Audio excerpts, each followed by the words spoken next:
শিনু এবং তার মা একটি গ্রামে বাস করত। তার বয়স যখন 7 বছর তখন তার বাবা তাদেরকে ছেড়ে চলে যায়। ফলে তখন থেকেই শিনুর মা জামিলার সংগ্রামী জীবন শুরু হয়। জামিলা একটি হসপিটালে আয়ার কাজ নেয়, আর মাস শেষে যা বেতন পায় তা দিয়ে নিজ খাবার খরচ এবং শিনুর স্কুল খরচ চালায়। শিনু স্কুলে বন্ধুদের সাথে খেলাধুলা করে। আমার বন্ধুদের কত খেলনা এবং বল আছে, অথচ আমার কিছুই নেই। আমার বন্ধুদের ফুটবল আছে, আমার কোনো ফুটবল নেই। মাকে বলতে হবে একটা বল কিনে দেওয়ার জন্য।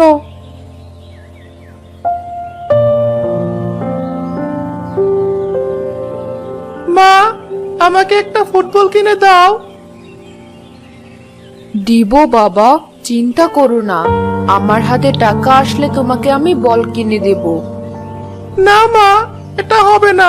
তুমি সব সময় একই কথা বলো, কিন্তু কখনোই তোমার কথা রাখো না। এবার সত্যি বলছি, হাতে টাকা আসলেই তোমাকে বল কিনে দেব। জামিলা মাস শেষে অল্প কিছু টাকা জমাতে পারে এবং তা দিয়ে সাধারণ একটি ফুটবল কিনে শিনুর হাতে তুলে দেয়। আমি এই বল দিয়ে খেলবো না, এটা ভালো না। তুমি একটা খারাপ মা। আমার অন্য বন্ধুদের মায়েরা কত ভালো, তারা তাদের ছেলেদের কত দামি খেলনা কিনে দেয়।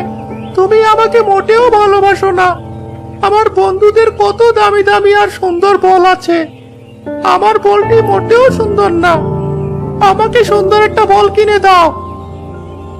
বাবা, আমার কাছে বেশি টাকা ছিল না, যা ছিল তাই দিয়ে তোমার বল কিনে এনেছি।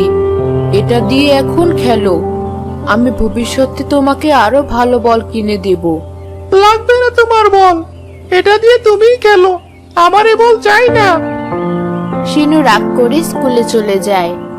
বাবা, ভাত খেয়ে যা, খালি পেটে বাহিরে যাস না।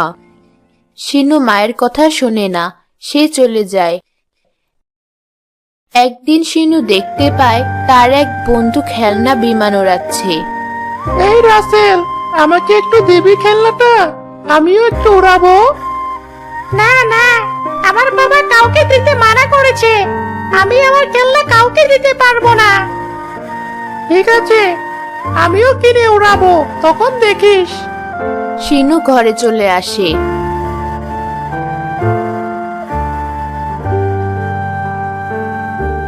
মা, আমাকে একটা খেলনা বিমান কিনে দিতে পারবে? আমার কাছে এত টাকা নেই, কিভাবে তোকে খেলনা বিমান কিনে দিব? ঘরের খরচই তো মেটাতে পারি না। আমি এত কিছু বুঝি না মা, আমাকে যেভাবে হোক দিতে হবে, তা না হলে আমি বাড়ি থেকে চলে যাব। ছি, এমন কথা বলে না বাবা, তুই কোথাও যাবি না, একটু বুঝতে চেষ্টা কর। আমাকে খেলনা কিনে দিলে তবেই বুঝবো আমি। শিনু রাগ করে বাড়ি ছেড়ে চলে যায়।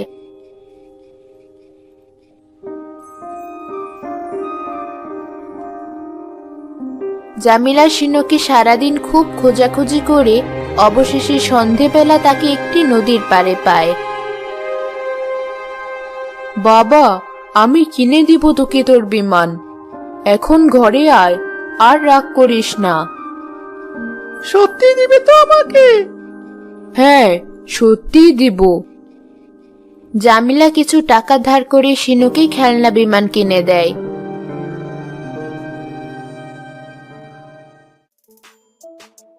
শিনু বড় হয়ে যায়।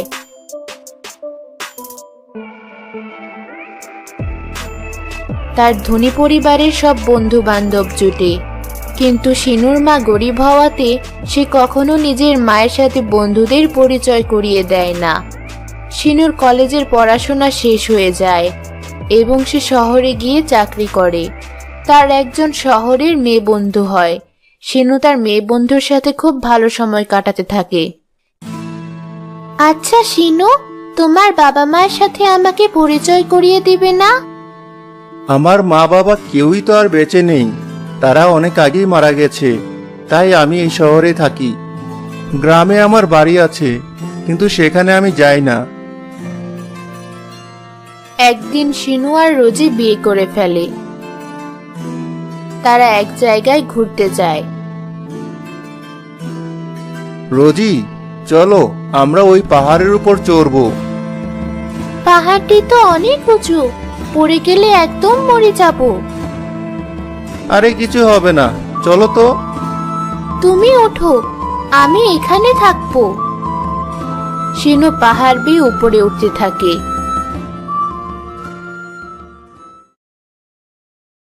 হঠাৎ তার পা পিছলে সে নিচে পড়ে যায় এবং তার চোখে গাছের কাঁটা ঢুকে যায়। রোজি শিনুকে হাসপাতালে নিয়ে যায়। আপনার স্বামীর দু চোখ মারাত্মকভাবে আহত হয়েছে এবং পুরোপুরি অকার্যকর হয়ে পড়েছে। আপনি দ্রুত চোখের ব্যবস্থা করুন। আমি কিভাবে ব্যবস্থা করব? আর আমি কোথায় পাবো চোখ? আপনি চাইলে আপনার একটি চোখ তাকে দান করতে পারেন। না, এটা কখনোই হবে না। আমার চেহারা দেখতে অনেক বাজে হবে। আপনি যেমন আছে তেমনই চিকিৎসা করে দিন। ডাক্তার শিনুকে সাধারণভাবে চিকিৎসা করে ঔষধপত্র দেয়, কিন্তু শিনু আর চোখে দেখতে পায় না। এদিকে শিনু অন্ধ হয়ে যাওয়ার কারণে তার চাকরি চলে যায় এবং সে অনেক অসহায় হয়ে পড়ে। এরপর একদিন রোজিও শিনুকে ছেড়ে চলে যায়, ফলে শিনু একা হয়ে পড়ে। রোজগারবিহীন শিনুর ঘরে কোনো খাবার থাকে না, ফলে বাধ্য হয়ে তাকে রাস্তার পাশে বসে ভিক্ষে করতে হয়। একদিন শিনু প্রতিবেশীর মাধ্যমে মায়ের কাছে তার অবস্থা জানিয়ে একটি চিঠি লিখে। মা, আমাকে মাফ করে দিও। আমি অনেক বড় এক ভুল করেছি। আমি মানুষ চিনতে ভুল করেছি মা। যাদের বিশ্বাস করেছি তাদের কাউকেই আমি বিপদে পাশে পাইনি। আমার চোখ অন্ধ হয়ে গেছে, যে কারণে আমাকে চাকরি থেকে বের করে দেওয়া হয়েছে। এমনকি আমার প্রিয় স্ত্রীও আমাকে অসহায় অবস্থায় ছেড়ে চলে গেছে। আমার জন্য দোয়া করো মা। আমি যে অপরাধ করেছি তার কোনো প্রায়শ্চিত্ত নেই, আর আমি তোমার সামনে দাঁড়ানোর যোগ্যও নই। হায় হায়, এ কি? আমার কলিজার টুকরাটা অন্ধ হয়ে এত কষ্ট পাচ্ছে, অথচ আমি কিছুই জানি না। জামিলা তখন শিনুর কাছে গিয়ে শিনুকে নিয়ে হাসপাতালে যায়। ডাক্তার সাহেব, আমার দুইটা চোখই শিনুকে দিয়ে ওকে ভালো করে দিন। ও একটা চোখ হলেও দেখতে পারবে, আপনি একটা চোখ দিলেই হবে।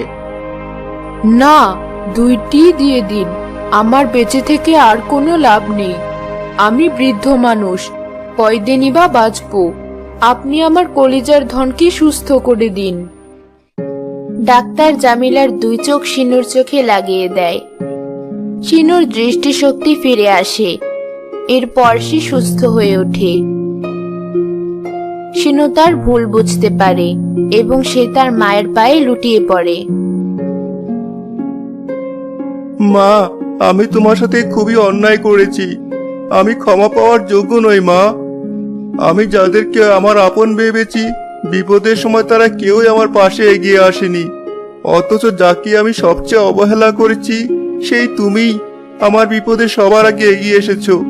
নিজের জীবন হুমকিতে ফেলে আমার জীবন রক্ষা করেছো। আমাকে তোমার সবচেয়ে মূল্যবান সম্পদ দিয়ে দিয়েছো। আমার আর কাউকে লাগবে না মা। আমি আর কোনো বন্ধু বান্ধব চাই না। আমি তোমার সাথেই সবসময় থাকবো মা। আমি আর কোথাও যাব না। তুই ছাড়া আমার আর কে আছে বল? তুই তো আমার সব। আমি আজকে অনেক খুশি হয়েছি বাবা। তুই তোর ভুল বুঝতে পেরেছিস। আমি আমার হারানো মানিক ফিরে পেয়েছি। এরপর শিনু তার মাকে নিয়ে শহরে থাকতে শুরু করে। শিনু আবারও চাকরিতে জয়েন করার সুযোগ পায়। সে মায়ের জন্য একজন কাজের লোক রাখে এবং মাকে নিয়ে সুখে শান্তিতে বাস করতে থাকে।